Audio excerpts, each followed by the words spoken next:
what I sold in the past week through the 18th.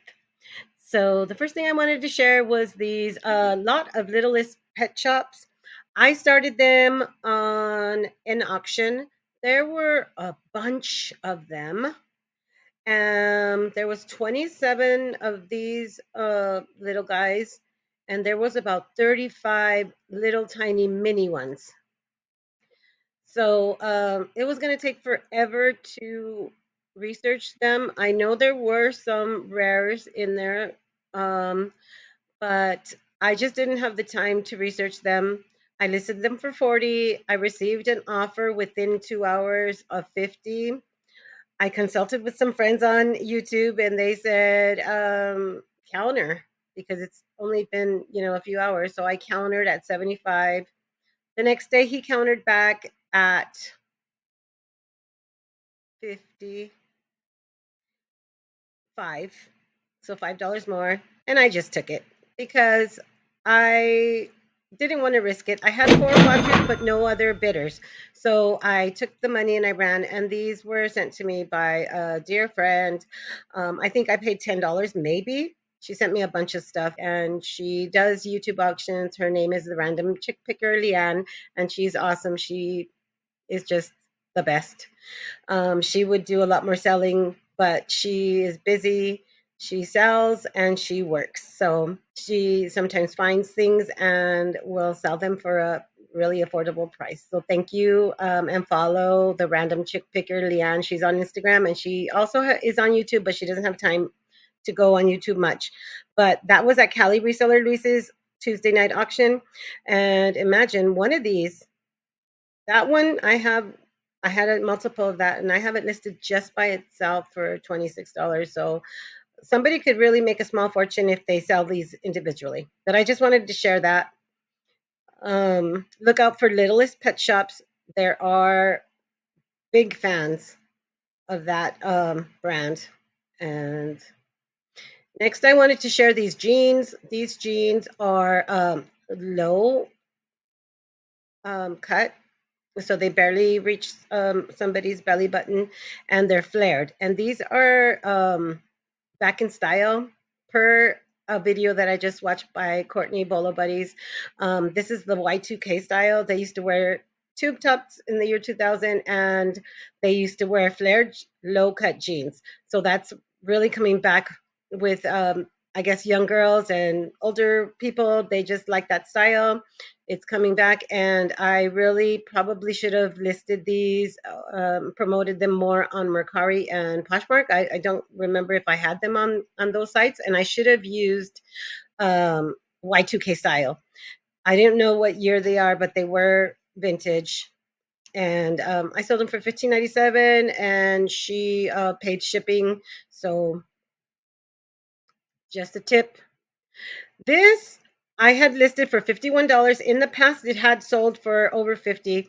But the new listings that were out there were not showing so high. They were going for 20, 15. But anyways, I got 26. It cost me a dollar 50 at a yard sale, and I was happy to take the 26 plus shipping. It's a vintage Christmas classics Commodore finial made in Romania mercury glass tree topper. So look for those. They are very pretty. They are glittery, and they're just tree toppers. Old fashioned, straight up tree toppers.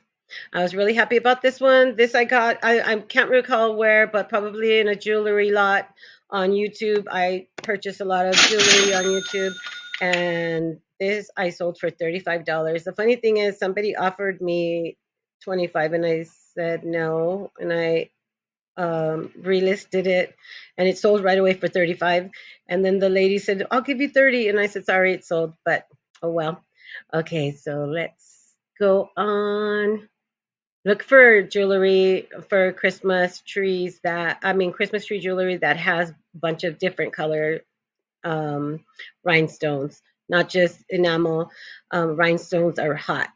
People love different color, blue, green, reds, and this had a black enamel, which is rare. Next item I want to share with you guys was this beautiful, lovable, huggable, dandy doll. She was just beautiful. She was dressed in a prairie dress. I loved her. She's squishable. And when I found her, she still had tags. Some of these come with a little pet, and I took a picture of her with a little pet. See, this one didn't, and I got the best positive feedback. I was just emotional over this feedback that I got. I did send an offer for $20. They accepted, and actually, they sent me the offer. But I just wanted to share what they wrote, and it was awesome. I would leave 10 stars if I could. My wife was looking for a childhood doll for years. She went through the foster care system, and her pillow doll was it for her. Sadly, it got ruined in a storage incident. It took forever for me to even identify this doll and let alone find it. This was in near mint perfect condition. It was packaged with care and folded delicately and tucked right in. It's going to be a Christmas surprise, but I had to peek. I found a handwritten note from the seller, A plus, 10 out of 10.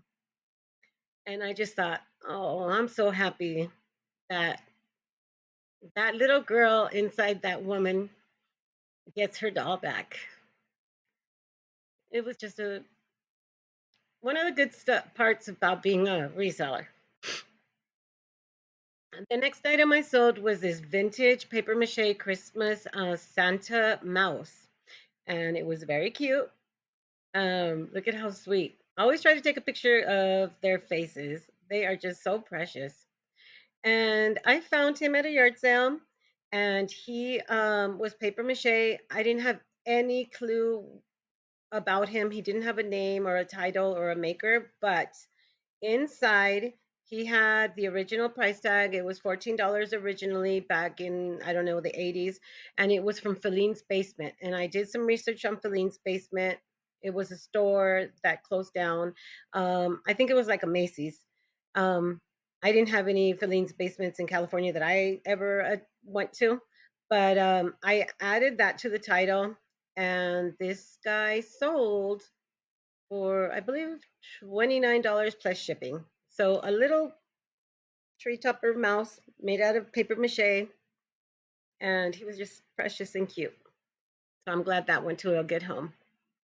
The next item, almost every time I come on, I sell a Hallmark ornament. I bought a bunch of Hallmark Madam Alexander. Madam Alexander makes dolls, but she also partnered with Hallmark and they made ornaments. So this ornament was called Dancing Clara, and she was number 9 in the series, and she's from 2004. I bought those in a lot off YouTube, maybe $2 to $3 each. I've been selling them little by little. They run the gamut from prices. Maybe the lowest is about 7. The highest can go up to $30, $40 if they're rare. So this one went for 12.40. I got this awesome sweatshirt for $5 plus shipping. I bought a bunch of vintage from 1991 and I circled the 1991. There you see 1991. And it got listed on November 11th and it sold right away. The next in on the November 13th. They sent me an offer for 40 and I accepted gladly. They paid shipping and they left me a positive review. So I was happy about that. And this, if you can find old new stock, people love stuff from the 90s. And this was made in the USA. Made in the USA is hard to come by, very heavy duty, and it was oversized. It was a plush sweatshirt. Next item I sold, I was very happy. I stuck by my guns. This was listed since March 16th, but I did not lower the price. Um, and it sold because I think I was the only one on eBay with this Miami Sound Machine self-titled 1980. Very good. to excellent, rare, hard to find vintage vine on March 16th. It sold for full asking price of $52.48. And it went to Puerto Rico. So I hope they enjoy that. It's still on the way, actually. I hope it gets there safe. And I did purchase insurance because Media Mail doesn't have insurance. So I purchased 75 cents of insurance. This next item was awesome. I went to a yard sale and there was a bunch of artwork. I just thought this was incredible. I do have two expert friends that are artists. I know, random, but one's a relative of my sister's brother-in-law is an artist, and I have a good friend named Carrie Ann. I'm not going to mention her last name, but she's in Paris right now. She is an artist, and she's a good friend of mine. And there's no problem with me um, consulting with them on art. I love art, and I have a bunch of art.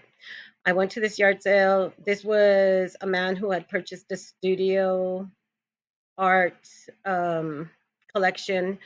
He there was a bunch of amateur art. I think he said that he sold $20,000 worth of art, and then he forgot it. He didn't bother with it anymore. It was just too much for him. He left it in his garage. When I went to the garage sale, I mean to the yard sale, it was all out in the desert heat, in the dirt. Some of it was damaged, to say the least. But this one, let's look at for a second. It is awesome because it just has so much going on. It has people staring at each other, staring each other down. There's like a female form, and she has an apple, like Adam and Eve. There's somebody here. There's a guy with a crown. There's somebody actually pushing like a device. It was just an awesome piece of art, ink and paper on canvas, framed. The frame was damaged, and it was signed by an artist named El Khan. There is a famous Louis Khan, but he died in 1974. He was an artist and he was an architect. But this was not him. I also put him on Facebook and asked people, "Have you ever, seen this work?" And just ask for keywords. So he was basically a studio artist, probably in the 70s. Liked to draw, and he left that at the gallery or at the studio that this man had purchased.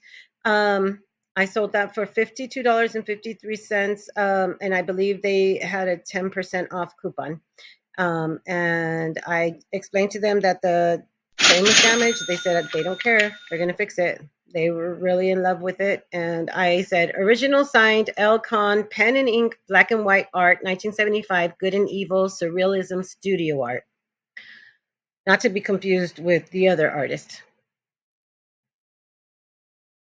I purchased this peach old fashioned blanket. Maybe some of you guys, if you're my age, had some of these wool blankets. They had a silk tie. It was like a satin um, edge. Some of them had stripes. They were just warm blankets. And this one was 100% silk. I mean, 100% wool, except the edging. And I bought that at an estate sale for $10. They had a bunch of blankets. This one caught my eye, and it took a while to sell.